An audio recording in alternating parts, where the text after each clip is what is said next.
In 1977, the fastest machine on Earth weighed 5.5 tons, ran on Freon, and cost nearly $9 million. Governments fought bidding wars over it. Nuclear labs, spy agencies, and weather centers built their futures around it. So why, 15 years later, was the company that made it dead, its founder gone, and the entire industry collapsing? The strangest part isn't that supercomputers vanished, it's what replaced them. Boulder, Colorado, July of 1977. 2 refrigerated trucks pull up to the National Center for Atmospheric Research, and it takes more than 30 workers to ease the cargo into an underground room built specifically to hold it. The machine is the Cray one, serial number 3, and it is shaped like a giant letter C, wrapped in a padded bench that hides a tangle of wiring inside. NCAR paid $8.86 million for it. In return, they owned the single fastest computer in the world. The man behind it was Seymour Cray, an engineer who designed the machine around an obsession with distance. Electricity travels fast, but not infinitely fast, and over millions of operations, even a few extra inches of wire cost time. So Cray curved the cabinet into that famous C shape to keep every wire as short as physically possible, then cooled the whole thing with liquid Freon pumped through the frame.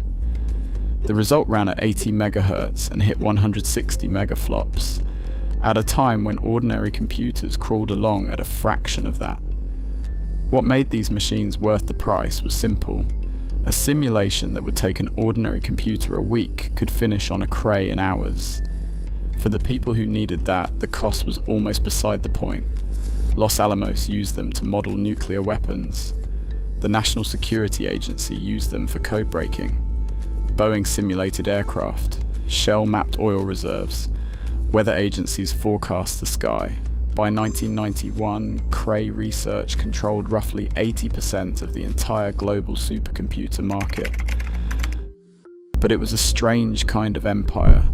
The whole industry generated about $1 billion a year while serving fewer than 200 customers worldwide. Powering and cooling a single machine could cost tens of thousands of dollars a month. An empire that small, resting on so few buyers, looks impressive from the outside. From the inside, it was fragile, and someone had already seen the cracks. In 1990, at the Supercomputing conference, an engineer named Eugene Brooks gave a talk with a deliberately absurd title, Attack of the Killer Micros. His argument was blunt. The cheap microprocessors going into ordinary desktop computers were improving faster than anyone in the room wanted to admit. Cray's machines were custom-built works of art. The killer micros were mass-produced by the millions, and every year they got faster, while the cost stayed low. Nobody, Brooks warned, would survive them.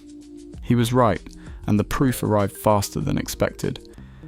In December 1996, a machine called ASCII Red, built by Intel and Sandia National Laboratories, became the first computer on Earth to cross 1 trillion operations per second.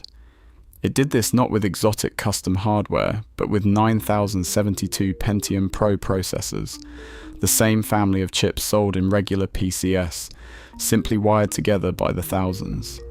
A purpose-built vector supercomputer of that power would have cost a fortune. ASCII Red proved that an army of cheap chips could beat a single masterpiece. But the hardware was only half the story. The real weapon that killed the supercomputer was software. For years, the catch with cheap chips was that getting thousands of them to cooperate was a nightmare, and every vendor had its own way of doing it.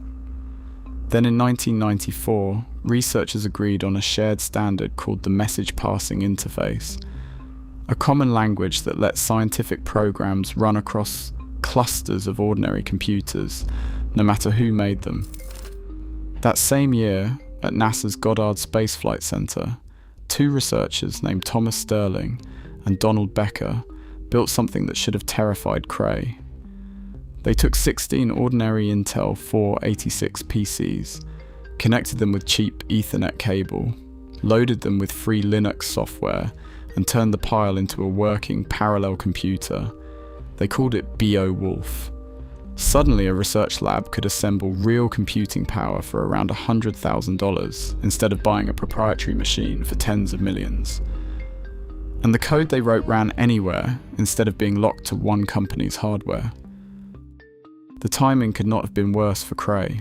The Soviet Union had dissolved in 1991, and as the Cold War wound down, the government contracts that had sustained the supercomputer business for decades began to dry up. The customers were vanishing at the exact moment the competition turned cheap.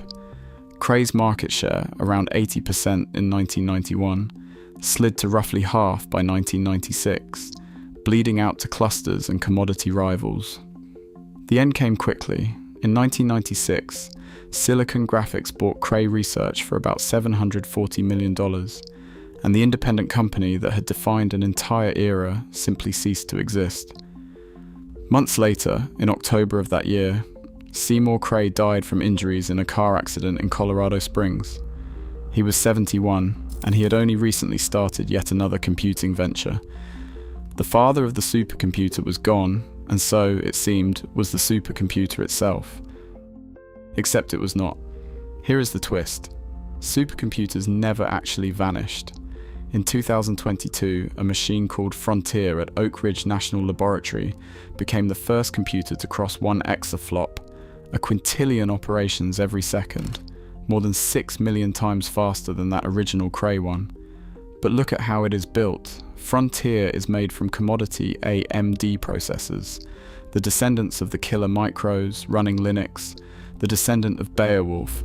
Thousands of ordinary chips wired together exactly as ASCI Red proved you could. The supercomputer did not die. It just stopped being a single magnificent object and became a philosophy. Seymour Cray spent his life shortening the distance between components to win fractions of a second.